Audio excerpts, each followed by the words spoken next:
Čiže o možnosti existencie iných svetov, o tom, že tie bodky na nebi sú iné hviezdy a že tam môžu byť aj iné planéty, sa pravdepodobne špekulovalo, alebo teda sa špekulovalo od dávnej histórie ľudstva.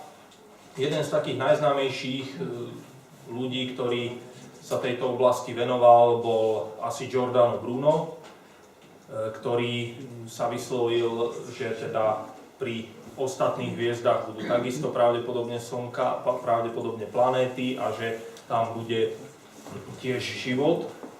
Keďže to bol, teda okrem takej tej vedeckej kariéry, mal aj takú kariéru skôr takého špekulantského a prípadne až, dá sa povedať,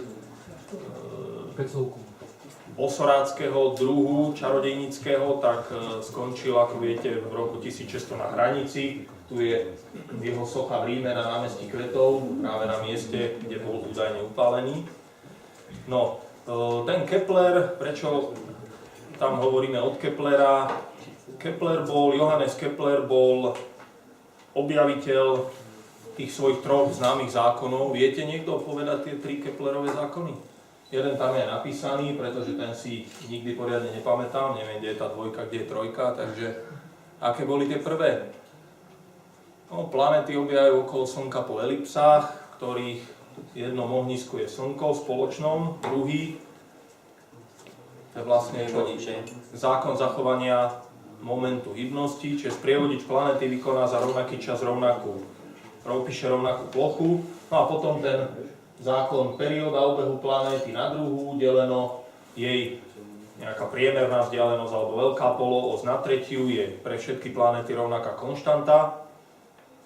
A na základe týchto troch zákonov potom v podstate ich nejakým zovšeobecnením prišiel Newton na svoj gravitačný zákon a dá sa povedať, že tým vlastne odštartovala akoby moderná veda. Čiže Kepler alebo jeho práca postavil aj hľadanie tých exoplanét na nejakú serióznu vedeckú bázu. No a potom už prišiel Newton, ktorý vypracoval v tom svojom monumentálnom diele celú metodiku na výpočet dráh a on bol tiež jeden z tých,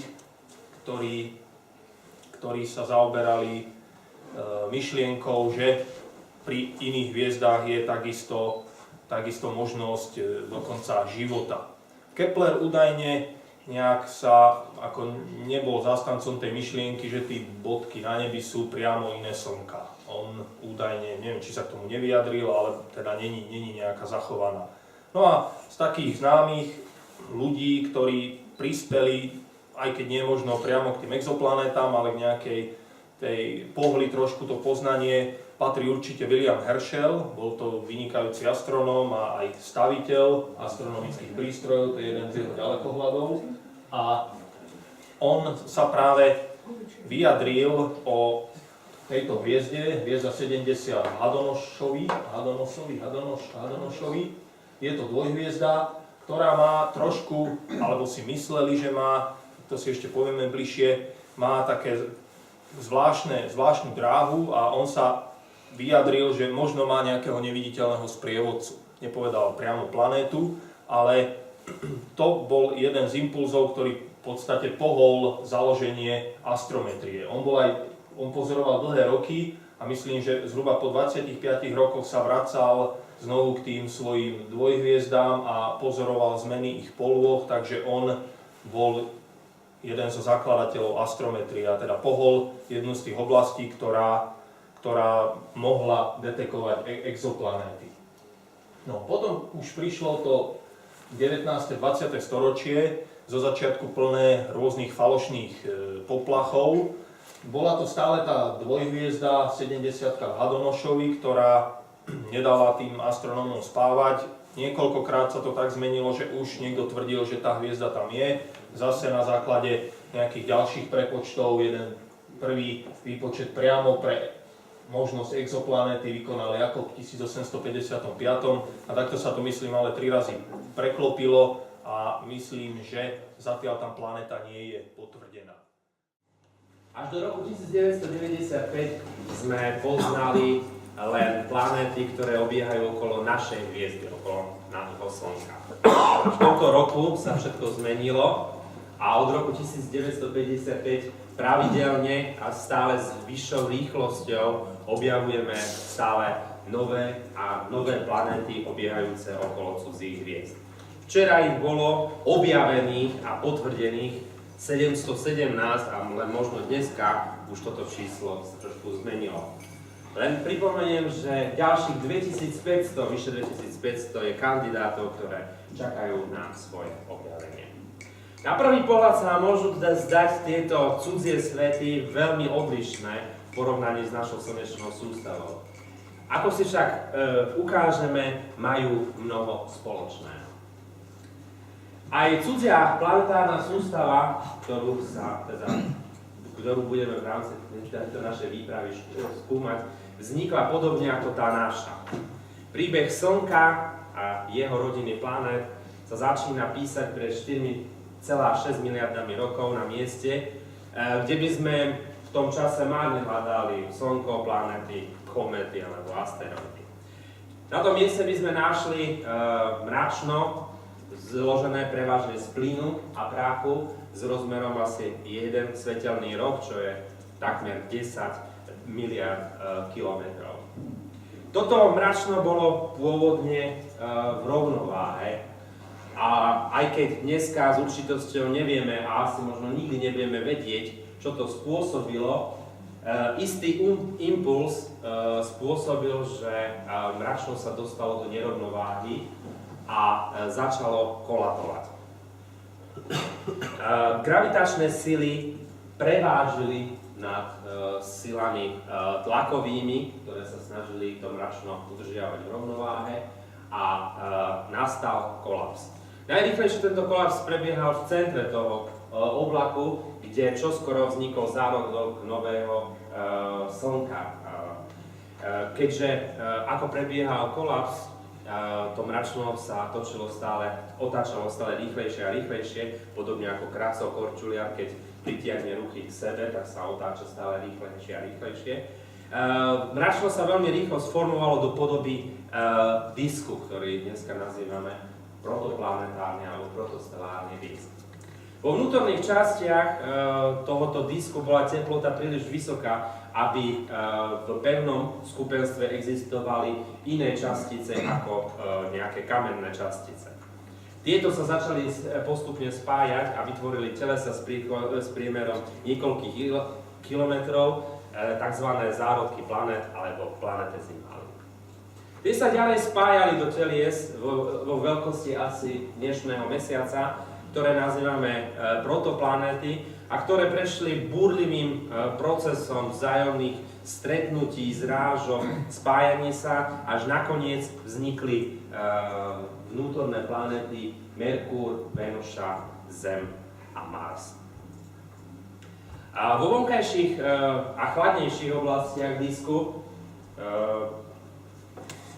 prebiehal podobný proces akrécie planetezimál do väčších a väčších telies. Keďže však tieto planetezimály obsahovali aj veľké množstvo ľadu rôznych typov, tvorených vodou, amoniakom, metánom, z týchto planetezimál vznikli zárodky veľkých obrých plynných planét, ako sú Jupiter, Saturn, Urán a Neptún.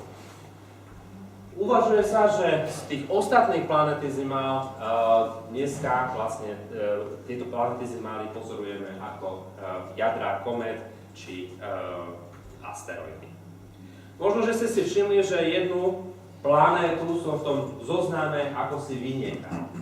V roku 2006 totiž Medzinárodná astronomická únia vytvorila novú presnú definíciu planéty.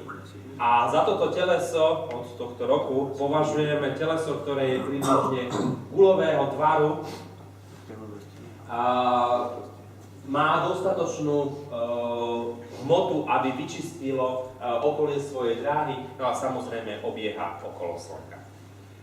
Práve tú podmienku o vyčistení dráhy Pluto nespĺňa, pretože v blízkosti Pluta, ktoré navyše má veľmi špecifické chemické zloženie a pohybuje sa po pomerne netradičnej dráhe na planéty. V okolí jeho dráhy nájdeme množstvo ďalších telies, ktoré majú podobné rozmery, alebo dokonca, ako je to v prípade planetky Eris, alebo teda bývalé planetky Eris, rozmery väčšie.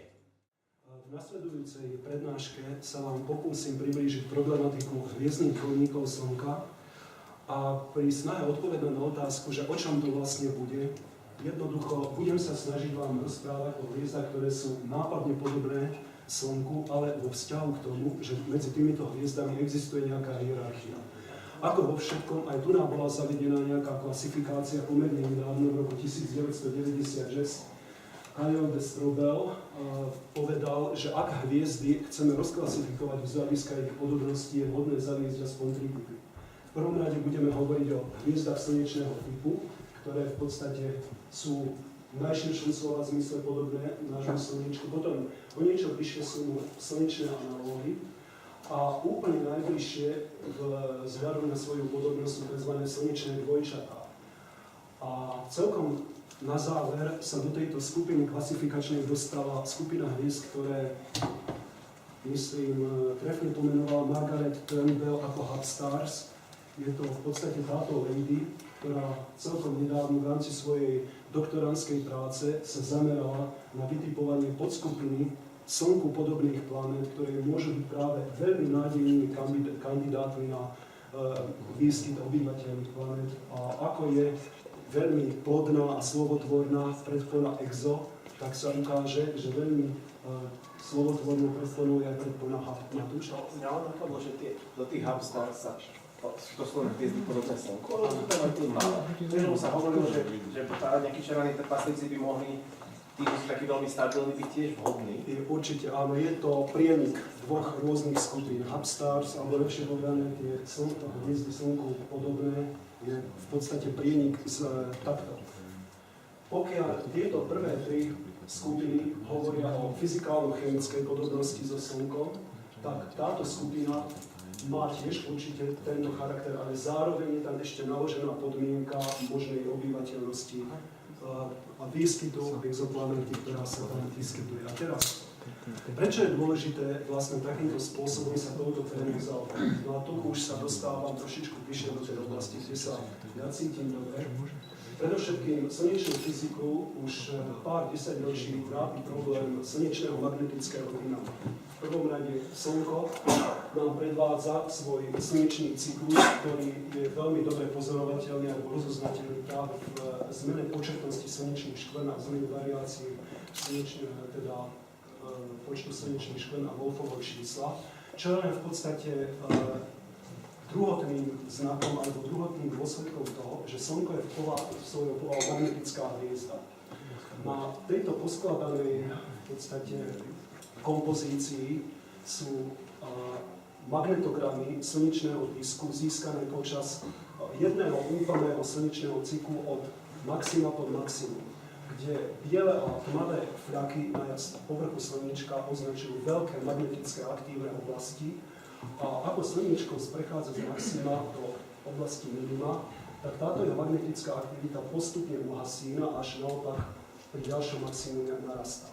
Slnečná fyzika má kľúčový problém s pochopením tohoto javu a my ho navonok sledujeme práve ako zmeny početnosti slnečných škvrn a dôsledkom tohoto javu sú aj nepatrné variácie v jasnosti Slnka na úrovni približne 1%, ktoré sme schopní merať práve z satelitov a rádiometrov, ktoré sú na obežnej dráhe. Takže to je jeden aspekt, prečo je zaujímavé mať v súbore študovaných hviezd aj hviezdy podobné Slnku, aby sme mohli vidieť iné prípady činnosti hviezdneho alebo kvázi slnečného dynama na hviezdach niekde inde. Druhý aspekt dôležitosti hľadania tých Slnku podobných hviezd je práve hľadanie obývateľných planét v obývateľných zónach okolo hviezd. Ja vás tam zdravím. Ja som si tak povedal, že vám budem rozprávať o takých nejakých metódach, ktoré som dúfal, že sa predtým moc nespomínali. Popravde nie je až tak veľmi na výber, takže spomeniem asi to, čo ste už počuli a pridám tam trošku také plány do budúcna, o ktorých ste doteraz nevedeli. No a čo sa týka toho netradičné, tak ako väčšinou sa hovorí tých tradičných, preto som to nazval, že budem hovoriť tých netradičných. A čo sa týka exoplanet, tak asi ste si všimli, že zo začiatku tie exoplanéty boli v podstate ako objavené veľké planéty pri jednej hviezde, v podstate tzv. Horúci Jupiterovia, ale časom sa tá rodina exoplanét ako rozšírila nielen do počtu, ale aj do takej ako, trošku extrémnosti. Napríklad sme detekovali exoplanétu, ktorá sa volá práve Kepler 16b, ktorá obieha okolo dvojhviezdy. Čo ako ešte pred pár rokmi by asi to bolo považované skôr za sci-fi ako realitu. A Lukáš to dokonca niečo také zobrazil, to je myslím Tatooine a tu zapadajú dva slnka. No tak ako v skutočnosti to na tej planéte vyzerá trošku inak. Jedna tá hviezda je o dosť menšia ako druhá, ale v podstate veľmi, veľmi podobný obraz by sme tam asi mohli vidieť, keby sme to nejak na tom, to je teda tiež nejaký horúci Jupiter, nejak prešli. Nevýhoda napríklad takéhoto systému je, že Kepler to momentálne sa môže pozorovať, ale už len pár rokov, potom sa trošku zmení geometria a potom po 40 rokov zase nebudú pozorovateľné tie tranzity. To sa teda nedá nič robiť. No a ak by ste chceli vedieť, koľko vlastne exoplanét je známych, tak to je tak ako dosť zložitý task. Ja si myslím, že také najaktuálnejšie čísla nájdete práve na Exoplanets.org alebo na takom tom Planet Quest, čo má NASA. A tu vidíme, že ako to číslo tých potvrdených je 717, myslím, že rovnaké číslo hovoril aj Judy. Ale rozdielne čísla už nájdeme tu medzi tými nepotvrdenými a za tými kandidátmi. To sa dosť mení, jednak ich je dosť veľa, takže z času na čas odtiaľ nejaký vypadne a dosť často tam nejaký ďalší pribudnú. Ale ja mám zase nejakú inú databázu, teraz som to skontroloval, a že počet potvrdených exoplanét 932. No tak, je to otázka, čo ja si potrebujem riešenie, ale je to teda tak, že zohľad na to ako aktuálne číslo nie je úplne jednoduché. Je. A ja si myslím, že to je kvôli tomu, že mnohé tie objavy už povedzme sú v článkoch na archíve a vlastne už niekto to zoberie, že to už je potvrdený. Iný zase čaká, pokým to vyjde originál v oficiálnom časopise, takže na to číslo by som sa nespohal. Dohodneme sa, je ich veľa. A keď sa budeme baviť o tom čísle, že koľko je exoplanét, tak to nám trošku pomôže ten ďalší graf. Otázka je, že čo vlastne exoplanéta je rozmerom. Lebo keď sa pozriete na ten graf, čo sa týka hmotnosti a vzdialenosti od materskej hviezdy, tak ako hodne veľa tých planét je veľmi blízko, ale hlavne hodne veľa exoplanét sú tzv. Horúci Jupitery, ktorých hmotnosť niekoľkonásobne prevažuje hmotnosť nášho Jupitera. A ako veľmi dlho sa diskutuje o tom, že čo je planéta a čo už môže byť nejaká ako hviezda, ktorá sa úplne až tak nestala takouto originálnou hviezdou, ale je to skôr nejaký taký trpaslík. No a tá hranica není ostrá. Ako existujú objekty, ktoré sú na hranici. Takže asi by sa o tom dosť dalo polemizovať a neexistuje nejaká definícia extrasolárnej planéty presne. Ono, pokiaľ je to nejaké to malé teleso, ktoré obieha okolo tej materskej hviezdy a svieti výrazne menej ako tá materská hviezda, tak už je to považované za exoplanetu. A samozrejme, tí ľudia, ktorých je toto chlebíček, tak keď objavia niečo také, objavujú exoplanety, tak to nazvú exoplanéta, to je pochopiteľné. No a toto je taký ako zaujímavý graf, ktorý jednak hovorí o rozložení vzdialenosti a hmotnosti tých exoplanét, ale tiež hovorí aj o ich veľkosti a o tom, akými metódami boli nájdené. Ako ste mohli počuť včera, existuje niekoľko metód. Tá najpoužívanejšia v dnešnej dobe sú tranzity, a to práve robí Kepler. To RV to je ako radial velocity. Ďalšia možnosť je taká dosť stará metóda, vlastne prvá použitá, to je vlastne pulsar timing, hľadanie zmien v spozdený puls od milisekundových pulzarov. Ďalšia možnosť je direct imaging, to znamená, že sa priamo zobraziť tú exoplanetu, čo samozrejme môžete urobiť len u hviezdy, ktorá má napríklad nejaký protoplanetárny disk a tušíte, že tam niečo také môže byť. Vesmír Pri pohľade na hviezdnu oblohu, na všetky tie miliardy hviezd a galaxií nám pripadá nekonečné. A skutočne aj moderná veda, kozmológia nám dáva za pravdu, že nech je geometrický charakter vesmíru akýkoľvek, vesmír nemá žiadne hranice. Ale skutočne vesmír nemá žiaden koniec. Jeden tu predsa len je. No, netýka sa priestoru, ale času. Aj keď budúcnosť vesmíru tu ešte nepoznáme s istotou, vesmír má určite svoj počiatok, okamih zrodenia. A keďže ďalej nikdy nedovidíme, je to zároveň aj koniec vesmíru. Vydajme sa teda na tento koniec vesmíru. Trošku štrajfuje technika.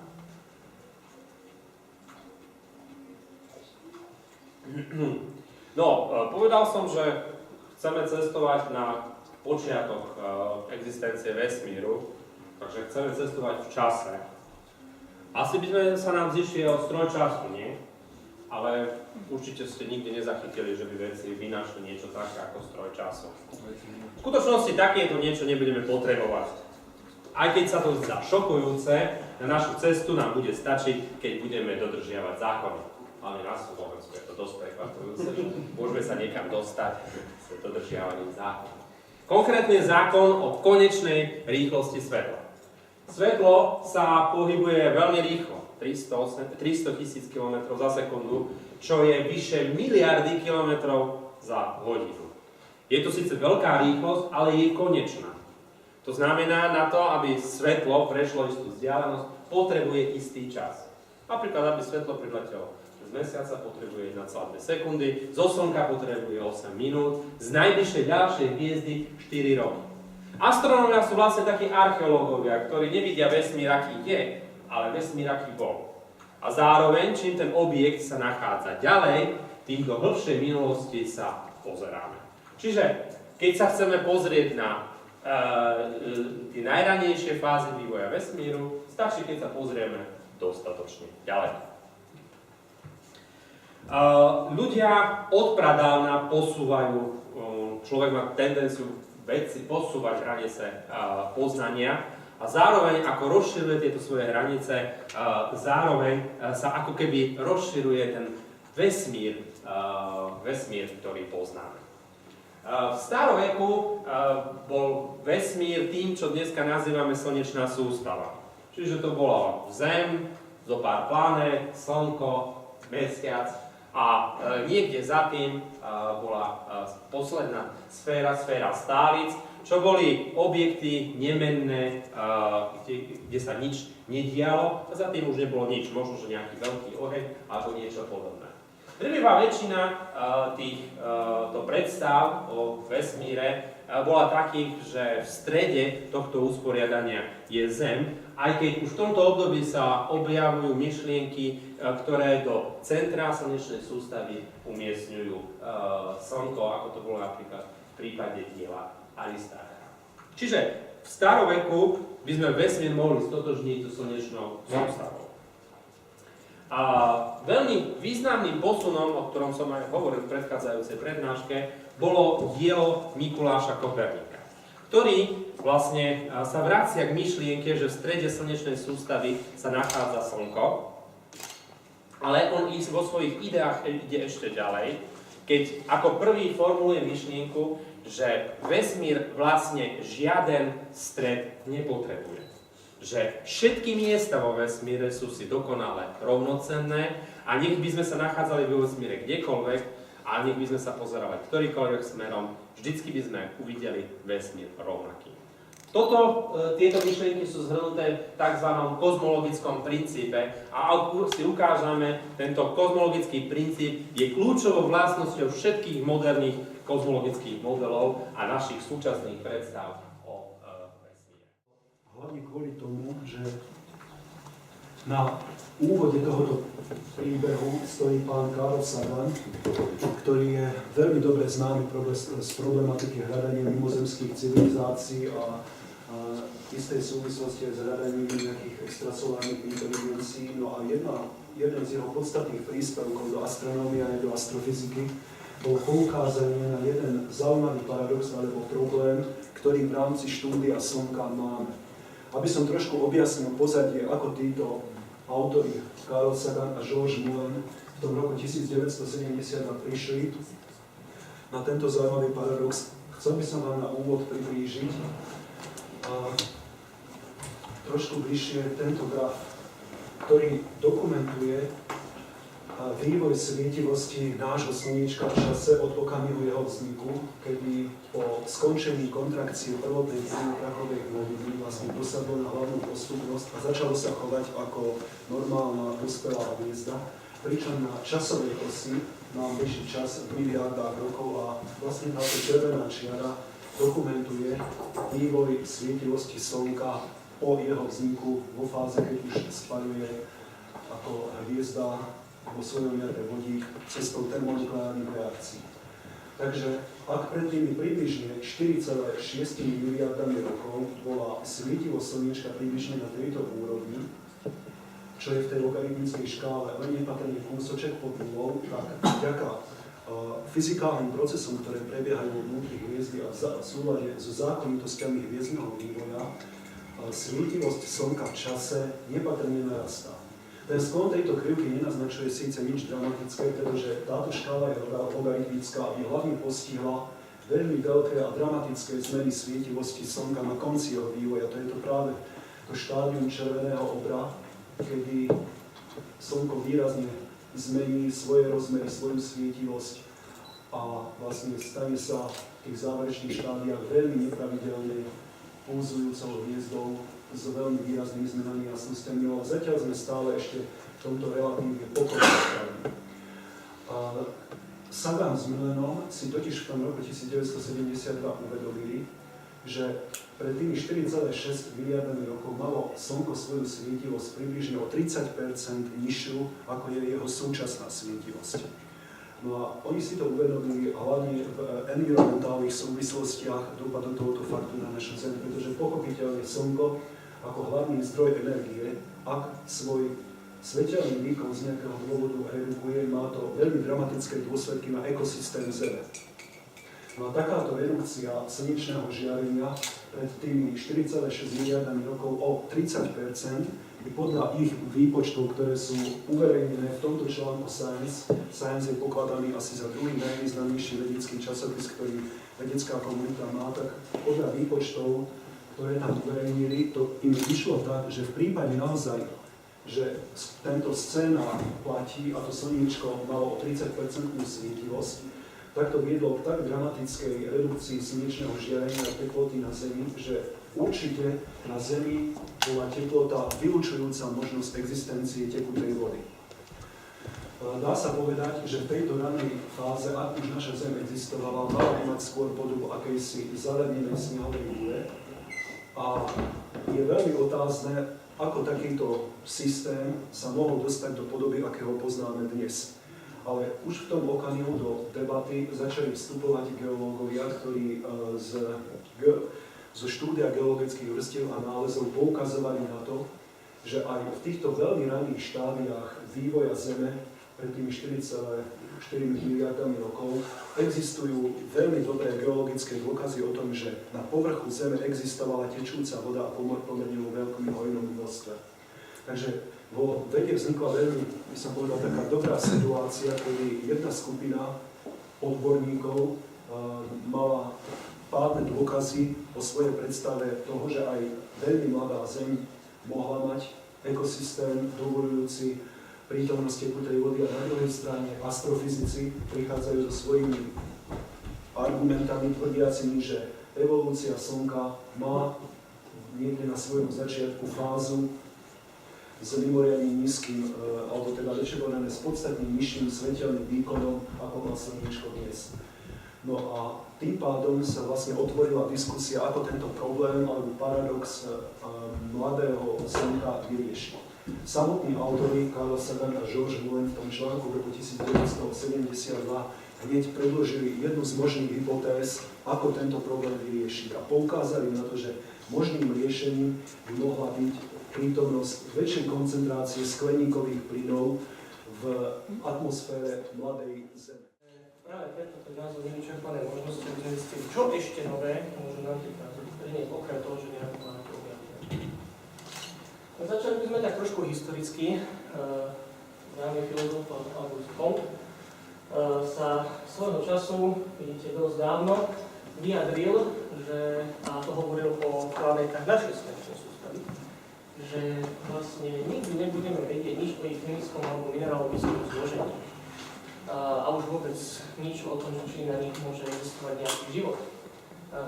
Vieme, že v rámci našej slnečnej sústavy to samozrejme neplatí, pretože máme sondy, ktoré tieto planety obiehajú, dokonca na niektorých aj pristáli. Dokonca na mesiaci pristáli aj ľudia. Ale ukazuje sa, že to nie je celkom pravda už ani o exoplanetách. Bol pozitívny filozof. To bol veľmi pozitívny filozof. Fyziky som Tak stav fyziky v polovici 19. storočia bol viac menej taký, že si všetci mysleli, že je uzavretá, doriešené zo pár vecí a máme po robote, ale potom samozrejme sa objavili nové fyzikálne javy ako kvantová relativita a tak ďalej, všetko to vzniklo zo toho. Podstatné na tom je teraz to, že my naozaj môžeme niektoré tie javy na týchto extrasolárnych planetách pozorovať, aj sa pozorujú. Problém je, že sú tie javy strašne malé oproti tomu signálu, čo z toho svetla reálne máme. Čiže keď si zoberieme napríklad ďalekohľad Kepler, tak otázkou je, ako z týchto vstupných dát dostať tieto vstupné dáta. Je tam trošku rozdiel v tom, že toto sú surové, neopravené a nejaké efekty, ktoré súvisia so samotnou družicou Keplera, sú to nejaké inštrumentálne efekty, ktoré ten tým Keplera už dobre pozná, majú ich namodelované, vedia ich odstrániť a z nich potom dostanú tieto, ktoré stále majú nejakú veľkú mieru variability v sebe. Tá variabilita je hlavne spôsobená skutočnou premenlivosťou daných hviezd, na ktorých tie planety obiehajú. Takisto, ako aj na Slnku, aj ostatné hviezdy vykazujú nejakú graduláciu, takisto nejaké akustické oscilácie, škvrny. Problém je, že samozrejme tieto javy majú rôzne dĺžky trvania alebo rôznu frekvenciu mier. Čiže na rôznych dlhých úsekoch dát sa nám rôzne prejavia. Samozrejme, keď mám dáta, ktoré pokrývajú pár hodín, tak určite žiadny magnetický cyklus na nich neuvidíme. Keďže Kepler a podobné družice pozorujú tieto hviezdy už veľmi dlho, v podstate niekoľko rokov, tak máme veľmi dlhé rady dát a dokonca aj nejaké magnetické cykly sa už na nich môžu začať objavovať. Všetky tieto zdroje šumu vlastne musíme odstrániť hlavne predtým, než začneme skúmať samotnú planetu alebo planety, ktoré sa tam nachádzajú. Čiže sa vráťme k tomu, čo sú to tranzity. Takýto klasický obrázok: planéta, vedka prechádza popred svoju materskú hviezdu a zakrývajú. Ten zákryt spôsobí, že množstvo svetla, ktoré z tej hviezdy k nám normálne prichádza, je oslabené práve z tej položky, ktorú planéta zakrýva z nášho pohľadu. Tým pádom dostaneme nejaký pokles toku. My môžeme potom charakterizovať zákryty podľa toho, aké sú hlboké, ako dlho trvajú. A z toho môžeme potom povedať niečo o tom približne, aká veľká je planéta v porovnaní s vlastnej hviezde, alebo ako hlboko v rámci nejakého stredu toho disku tá planéta prechádza, s čím vlastne súvisí vzdialenosť tej planéty od materskej hviezdy a sklon jej obežnej dráhy okolo tej hviezdy. Čiže nejaké predstavy o daných planetách už máme. Problém je, ako ich namodelovať, aby sme dostali reálne čísla. Ukazuje sa však, ako to už bolo spomínané viackrát, že veľké percento z tých tranzitov, ktoré napríklad družica Kepler napozoruje, v skutočnosti nie sú tranzitujúce planéty. Tieto tzv. Falošné exoplanety vznikajú tak, že v skutočnosti sa jedná o veľmi tesnú dvojhviezdu, ktorá samozrejme obiehajú jedna druhú, ale veľmi maličko sa prekrývajú a tým veľmi málo zoslabí svetlo tej jasnejšej žltej hviezdy. A nám sa zdá, že ten malý pokles je spôsobený planétou. Práve kvôli tomu, že obidve tie hviezdy sa nám premietajú ako keby na to isté miesto, na ten istý pixel za